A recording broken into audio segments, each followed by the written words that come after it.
بسم اللہ الرحمن الرحیم۔ شہیدی صاحب نے جو گفتگو کی تو اس میں ظاہر کچھ سوالات چھوڑے ہیں۔ دیکھیے، سب سے پہلی بات تو یہ ہے کہ ہم تاریخی حوالوں کا یکسر انکار بھی نہیں کر سکتے اور کلیتاً اس کو صحیح بھی نہیں مان سکتے۔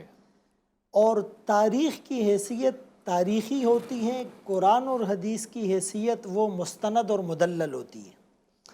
جہاں تک یہ سوال ہے کہ بھائی مدینے میں یا مکے والوں نے ساتھ کیوں نہیں دیا، یا حضرت حسین رضی اللہ عنہ کو حق پر سمجھتے ہوئے ان کے ساتھ اس قافلے میں شریک کیوں نہ ہوئے، کیوں نہ نکلے، تو دیکھیں مدینے والوں اور مکے والوں کی تو رائے یہی تھی کہ حضرت حسین رضی اللہ عنہ بھی نہ نکلے، اور ان کا یعنی حق کے ساتھ ہونا اندازہ اس سے لگائے کہ وہ مدینے میں تھے تو انہیں انشاءاللہ تکلیف نہیں پہنچ سکتی تھی، وہ مکے میں رہتے تو شاید ان کا بال بھی بیکا نہ ہوتا، یا اس سے پہلے ہزاروں صحابہ اپنی جانوں کا نذرانہ پیش کر دیتے اور سیسا پلائی ہوئی دیوار بن جاتے۔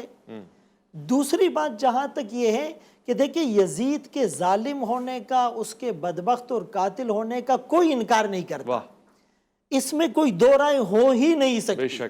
لیکن امیر معاویہ رضی اللہ عنہ جو ان کے والد تھے، انہوں نے تو اپنے وفات سے پہلے جو یزید کو وصیت کی، حالانکہ اس وقت یزید حاکم نہیں بنا تھا اور اس کی یہ شرانگیزیاں اور اس کی یہ شرارتیں کھل کر سامنے نہیں آئی تھی، لیکن پھر بھی امیر معاویہ رضی اللہ عنہ نے وصیت کی تھی کہ اہل عراق حضرت حسین علیہ السلام کو اور آپ کو مقابل کھڑا کریں گے، آپ نے درگزر سے کام لینا ہے اور حضرت حسین رضی اللہ عنہ کی اس قرابت کا، اس نسبت کا تم نے ہر حال میں خیال رکھنا ہے۔ تو دوسری بات یہ ہے کہ مدینے کے اندر یزید نے جو ظلم کیا، یا مکے کے اندر اس نے جو حرمت کو پامال کیا، اور حضرت عثمان رضی اللہ عنہ کے دور میں کیا مسجد نبوی کی حرمت کو پامال نہیں کیا گیا تھا؟ وہ کون لوگ تھے؟ وہ کہاں سے آئے تھے؟ کیا رسول اللہ صلی اللہ علیہ وسلم کے دور میں مدینے میں منافقین نہیں تھے؟ کیا حضرت حذیفہ رضی اللہ عنہ کو اللہ کے رسول صلی اللہ علیہ وسلم نے وہ مکمل لسٹ فراہم نہیں کی تھی جس میں منافقین کے نام تھے؟ تو اس زمانے میں وہ لوگ کوفے سے نہیں آئے تھے، ظاہر ہے کہ یہاں پر بھی یہ لوگ تھے۔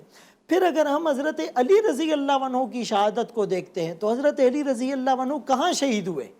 انہیں شہید کرنے والے کون تھے؟ ان کی شہادت میں ہاتھ کن کا تھا؟ اور یہ جو 18,000 یا 12,000 یا 1200 خطوط اور وفود، اور پھر یہ جو لوگوں نے بیعت کی تھی مسلم بن عقیل رضی اللہ عنہ کے ہاتھ پر، یہ اچانک کہاں چلے گئے تھے؟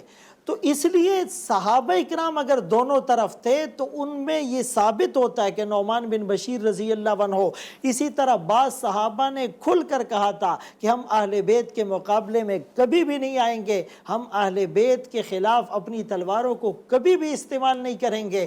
لیکن ان حضرات نے چونکہ اتنی شرپسندیاں اور اتنی سازشیں بیچ میں آ گئی تھی کہ جس کی وجہ سے تاریخ کے اندر بہت سی چیزوں کا چہرہ مسخ کر کے پیش کیا گیا تھا۔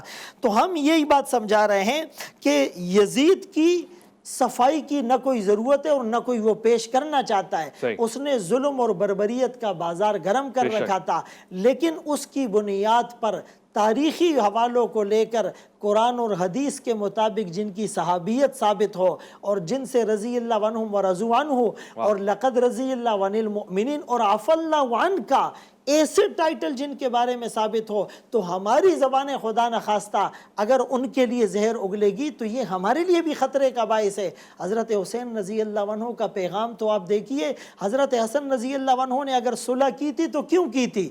ان کو یہ پتا تھا کہ امیر معاویہ رضی اللہ عنہ اس صلح کے اہل صلح کی، اور اسی حضرت حسین رضی اللہ عنہ نے صلح نہیں کی۔ کیوں؟ ان کو پتا تھا کہ اس وقت جو یزید ہے وہ صلح کا اہل نہیں ہے، اس لیے جان جاتی ہے چلی جائے لیکن یہاں کمپرومائز نہیں۔ ہماری تلوار